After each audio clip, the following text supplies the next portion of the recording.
Everyone knows the crime. A brother killed a brother, the very first murder in human history. And almost everyone knows that Cain was punished. He was marked. He was sent away. But here is what almost no one ever asks.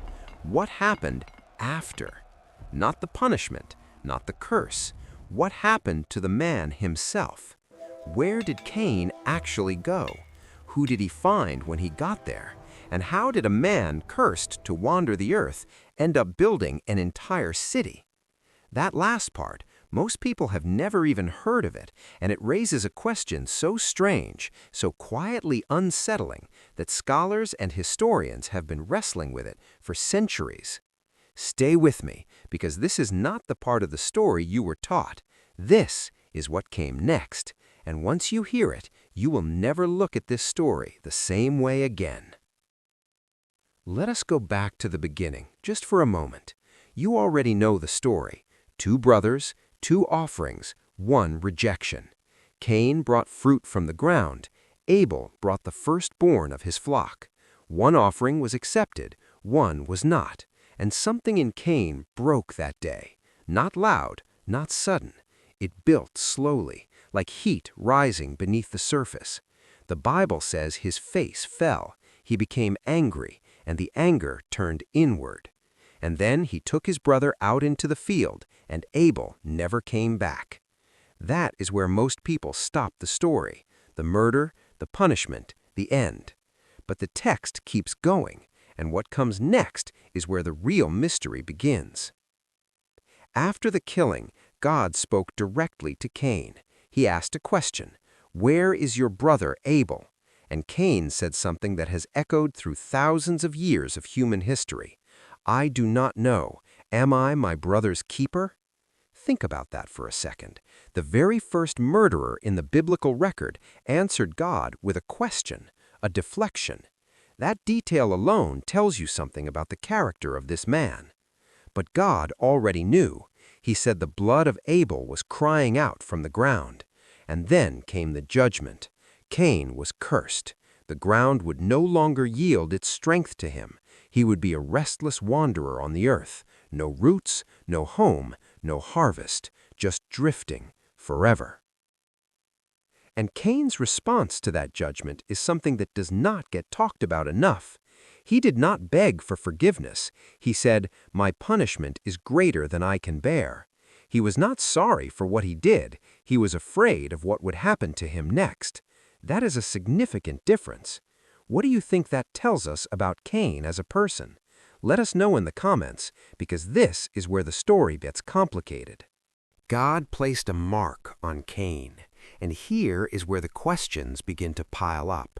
What was the mark? The Bible does not describe it, not the shape, not the color, not the location, just a mark. And the purpose of the mark was to protect Cain, to warn anyone who might try to kill him. But protect him from whom? This is the question that changes everything. At this point in the text, there are only a handful of named people on earth: Adam, Eve, and now just Cain. Abel is dead. So who exactly was God protecting Cain from? Pause on that. Sit with it for a moment. Because the text implies there were other people out there, people who might want to harm Cain, people who were already living somewhere beyond the family of Adam and Eve. Or were there?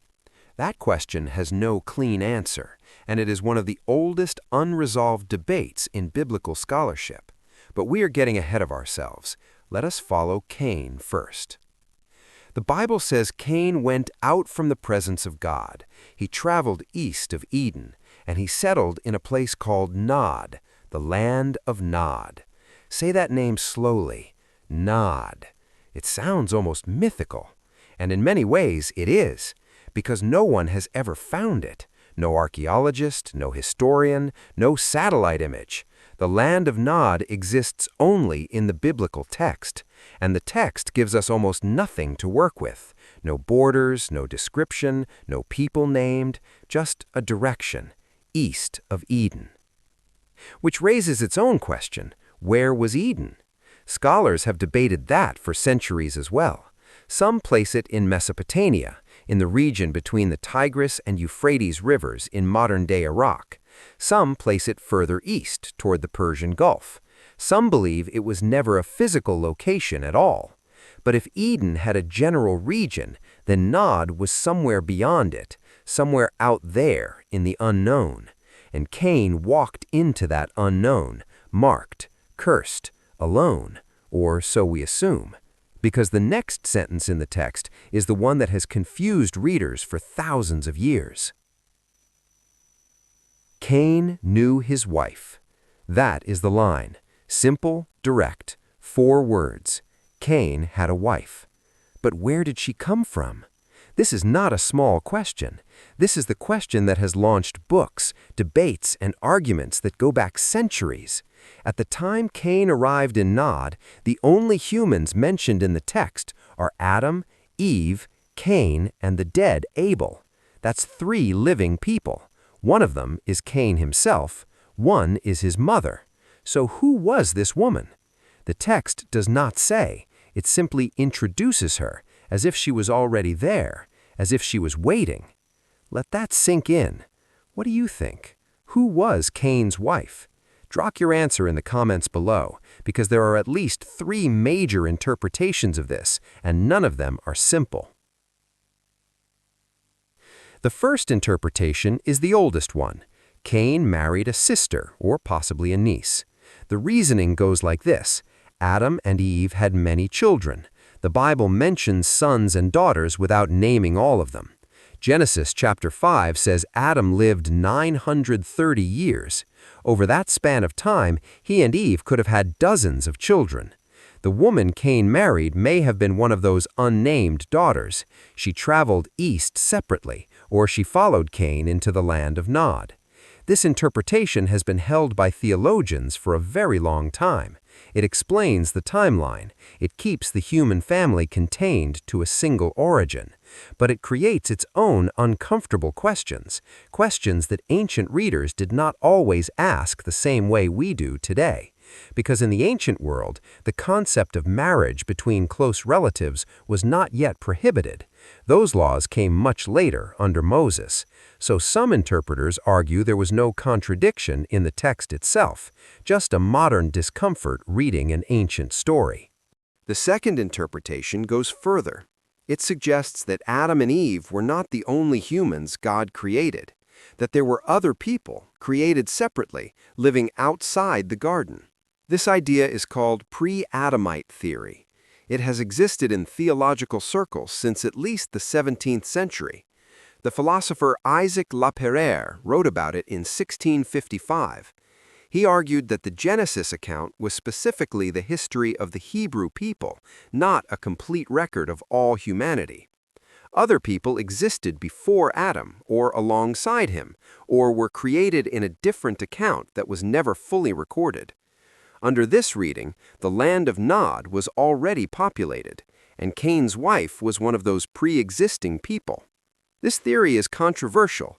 It has been rejected by many traditional religious communities, but it has never fully gone away, because it answers questions the text itself seems to raise. If no one else existed, why did Cain fear being killed? If no one else existed, who was already living in Nod? These are not conspiracy theories. These are questions the text itself invites. The third interpretation focuses on something scholars call the documentary hypothesis.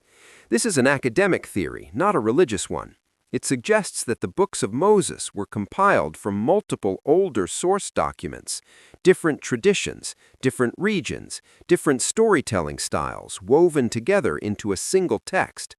Under this theory, the wife of Cain may have come from a different narrative tradition, a different source that was merged into the Genesis story at some point in ancient Israel's history. The editors of the final text may not have resolved every inconsistency. They preserved the stories as they received them, which is why gaps exist, why questions are raised without answers. This is not fringe thinking. Many mainstream biblical scholars accept some version of this theory, and it helps explain why certain details in Genesis feel like they come from different angles, as if 2 stories were being told at once.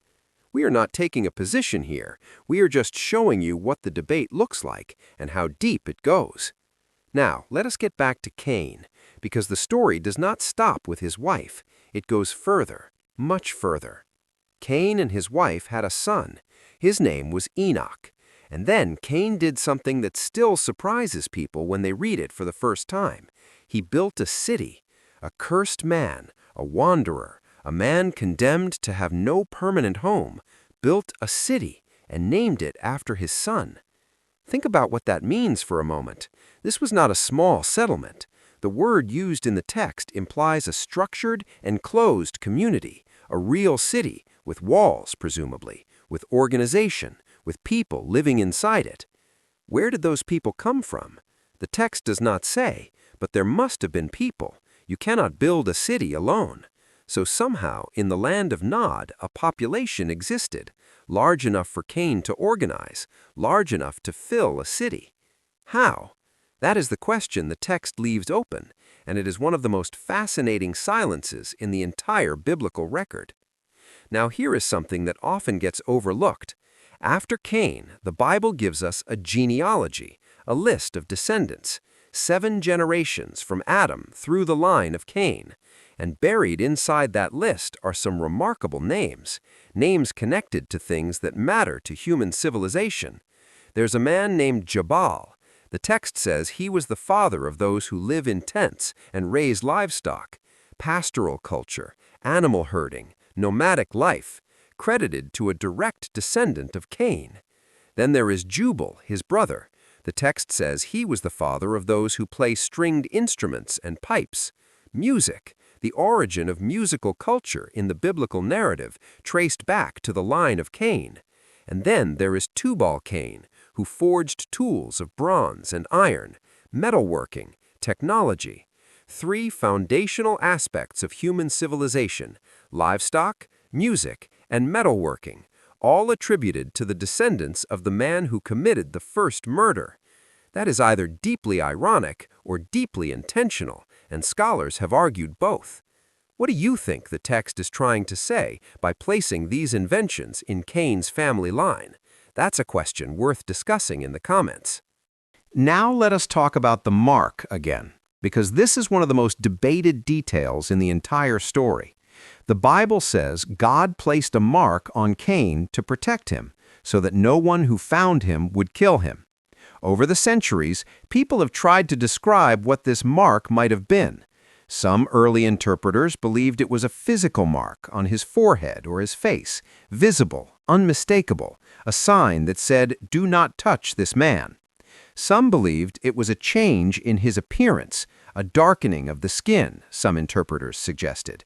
That particular interpretation was used for centuries in deeply harmful ways.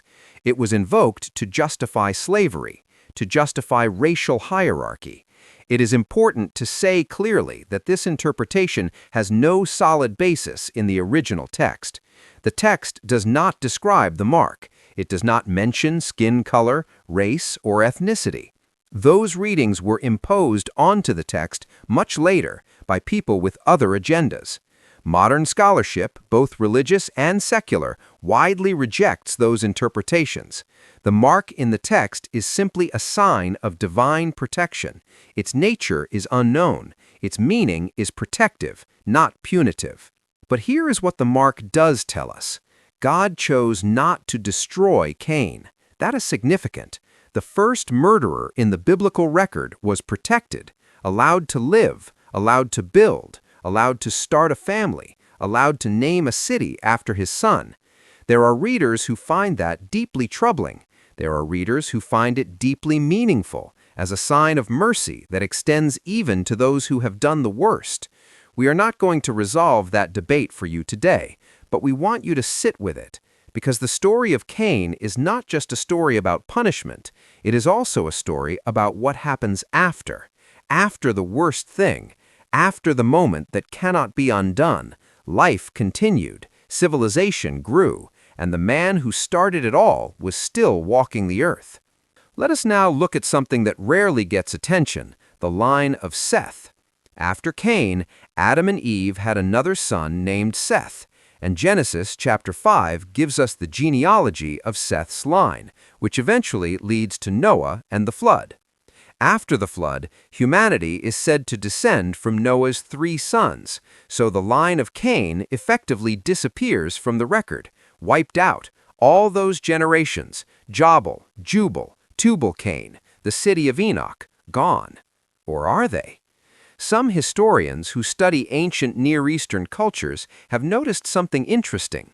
The names in Cain's genealogy are remarkably similar to names found in ancient Mesopotamian king lists, pre-flood king lists, figures who were said to rule before the Great Deluge.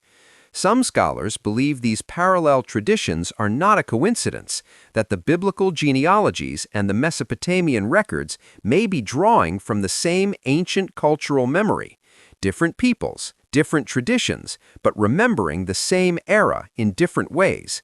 That is not a fringe idea. It is a serious area of comparative ancient history, and it suggests that what Genesis preserves may be a version of something much older, a shared memory of the earliest generations of human civilization, told through a specific cultural and religious lens. Now we need to talk about time, because this is where things get truly difficult to untangle. The Bible attributes enormous lifespans to the earliest figures. Adam lived 930 years. Seth lived 912 years. Methuselah, the oldest, lived 969 years. These numbers have puzzled readers for a very long time. Some take them literally. Others argue they were a way ancient cultures marked the importance and authority of their ancestors. Longer life equaled greater significance.